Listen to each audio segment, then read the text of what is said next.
Bom, pessoal, sais minerais. Sais minerais são nutrientes reguladores, quer dizer o quê? Que eles são importantes para regular o metabolismo. Portanto, são necessários em pequena quantidade, não é importante ter em grande quantidade, como por exemplo carboidratos, proteínas, mas são indispensáveis, porque eles vão atuar como cofatores enzimáticos, por exemplo, ou são constituintes de algumas estruturas, como é o caso do cálcio. Tá? Então, aqui tem uma lista dos principais sais minerais. Vamos falar então de um por um. O que tem que saber? Fundamental saber. Em especial, relacionar o mineral com um sintoma da sua deficiência, a chamada doença carencial. Se você lembra qual é o problema causado pela falta do mineral, fica mais tranquilo você relacionar com a função que ele desempenha, certo?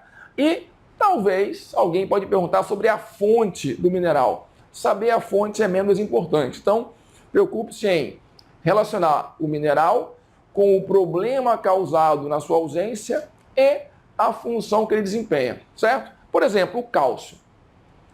Provavelmente, quando você falar em cálcio, vão logo associar com ossos e dentes. Ok, está correto. Mas o cálcio, além de formar ossos e dentes, é fundamental também para 3 processos metabólicos fisiológicos indispensáveis. Cálcio é necessário para a coagulação sanguínea. Sem cálcio, o sangue não coagula.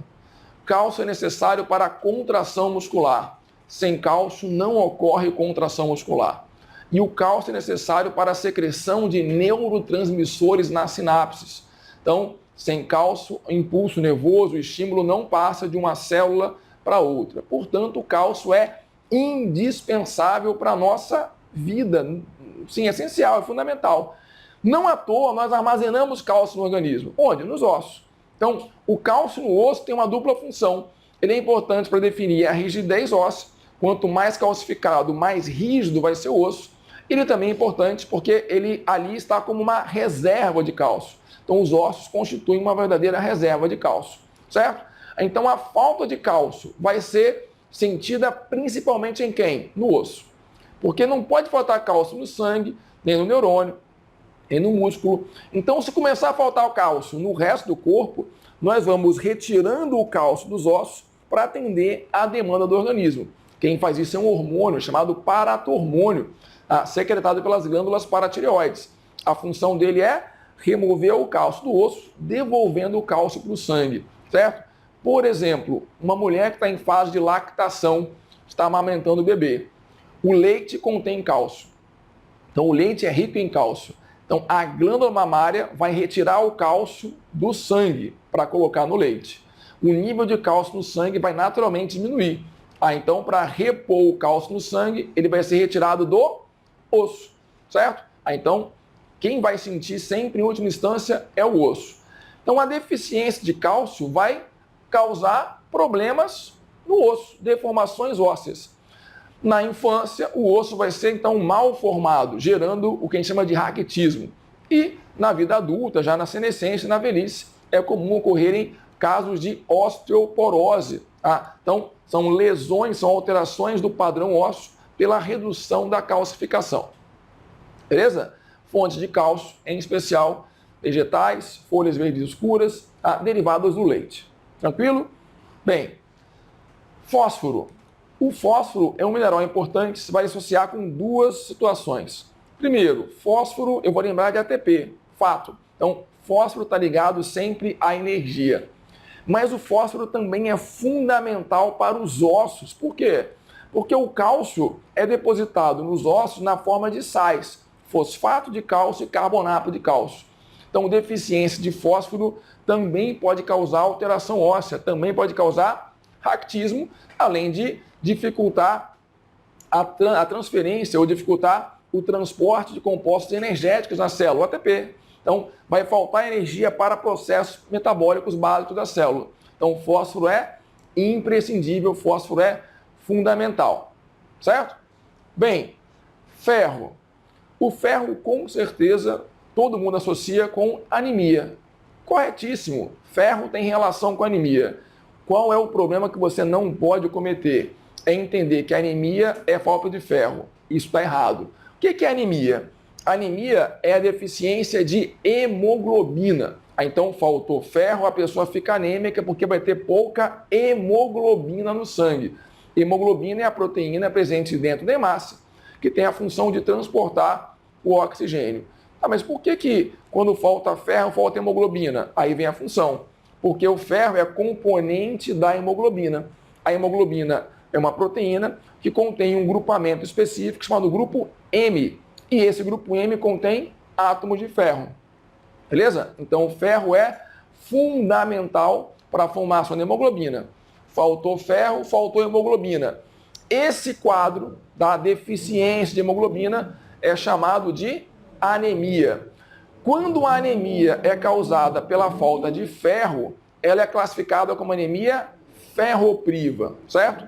Então, é comum a anemia ter um sobrenome. Quando o sobrenome da anemia é ferropriva, é porque é falta de ferro.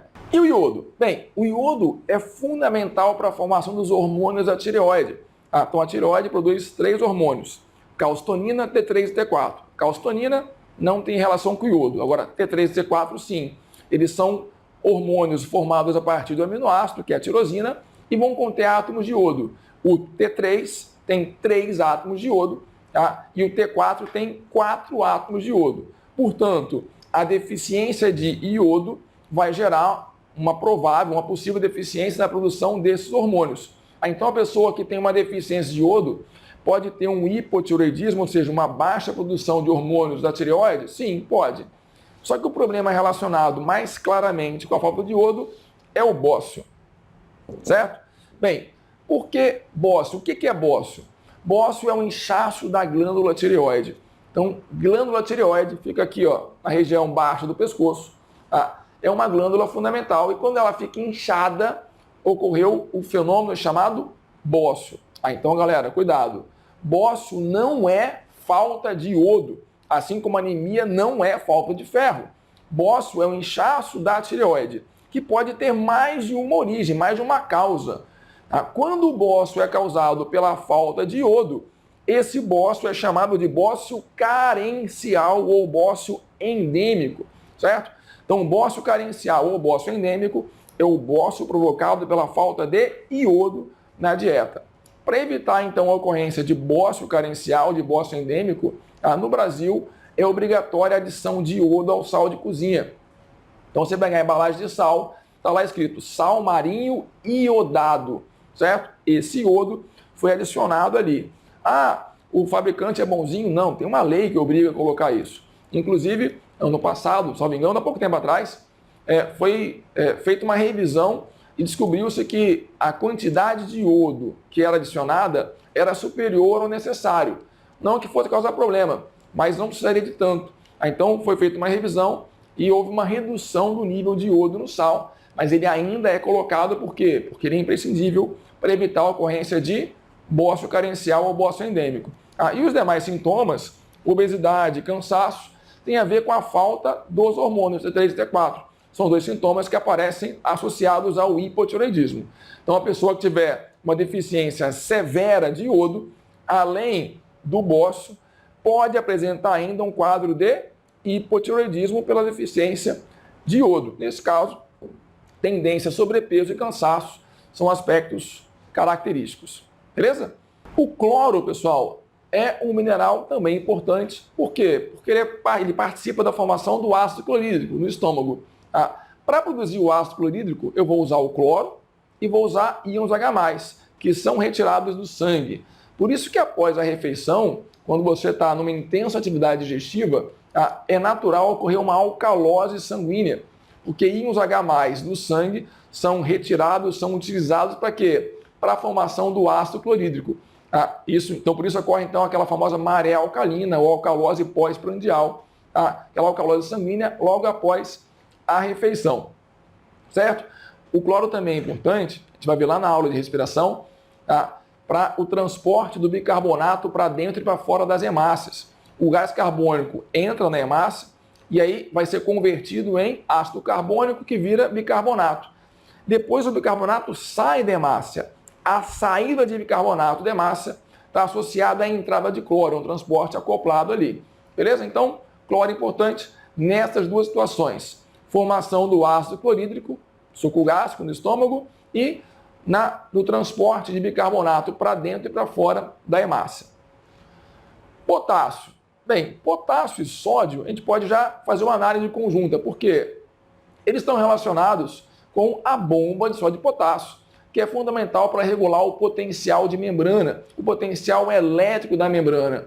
Isso tem uma relação direta com o impulso nervoso, com a atividade elétrica das células.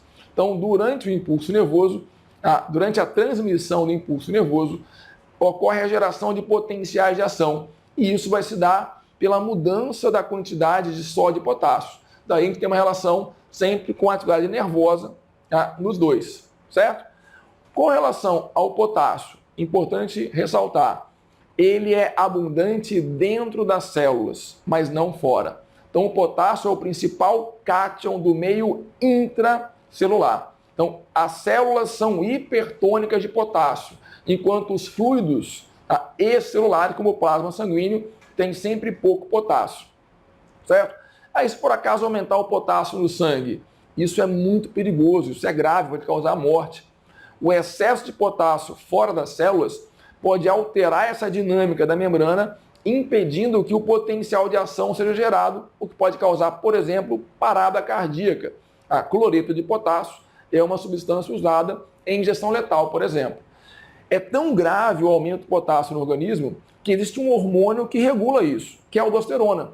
Sempre que houver um aumento da concentração de potássio no sangue, que a gente chama de hipercalemia, a glândula suprarrenal secreta aldosterona, que tem como uma das suas funções eliminar o excesso de potássio para evitar essas complicações. Já o sódio é o contrário. Então, o sódio é abundante fora das células. Sódio é o principal cátion do meio extracelular. Então, eu encontro muito sódio, por exemplo, no plasma sanguíneo. E esse sódio ali tem um papel fundamental para regular a pressão osmótica, manter o plasma mais concentrado que os demais tecidos, para que o sangue não tenha a tendência de perder líquido, mas sim de ganhar, para manter sua pressão osmótica e, consequentemente, manter também a pressão sanguínea. Então, eu encontro, como regra, o sódio sempre em maior concentração fora das células, nos fluidos corporais, como, por exemplo, no plasma. Então, sódio e potássio, fundamental lembrar. Bem, para concluir aqui, flúor e magnésio. Flúor, associar com dentes. Então, a fluoretação da água, o creme dental com flúor, para manter a saúde dos dentes, evitar a formação de cáries. E magnésio. Magnésio tem algumas funções para a gente. Por exemplo, é importante para que haja o acoplamento das subunidades ribossômicas para a síntese proteica. Ok, mas em termos biológicos, a função principal do magnésio, na minha opinião, é ser componente da clorofila. Então, o magnésio está para a clorofila, assim como o ferro está para a hemoglobina. Então, a falta de magnésio na planta faz com que ela não consiga produzir clorofila, que é o principal pigmento que capta luz, que absorve luz para a fotossíntese. Então, pensa bem, se começar a faltar magnésio na planta, vai faltar clorofila. Sem clorofila, não tem fotossíntese. Como é a fotossíntese que produz o oxigênio que nós vamos utilizar, vai faltar oxigênio para a gente. Portanto, o magnésio é fundamental para as plantas, porque é componente da clorofila. Então, se eu pegar uma planta, colocar no meio de cultura sem magnésio, ela não vai ficar verde e fatalmente começa a morrer. Por quê? Porque a planta é autótrofa, ela precisa produzir a matéria orgânica por meio da fotossíntese. Beleza? Então, essa é uma visão geral dos sais minerais. Importante lembrar o quê? Sal mineral, qual é o problema causado pela sua ausência e a sua função principal do organismo. Lembrando que os minerais são classificados basicamente como nutrientes reguladores, porque vão ser indispensáveis para processos metabólicos básicos. Ok? Então, um abraço.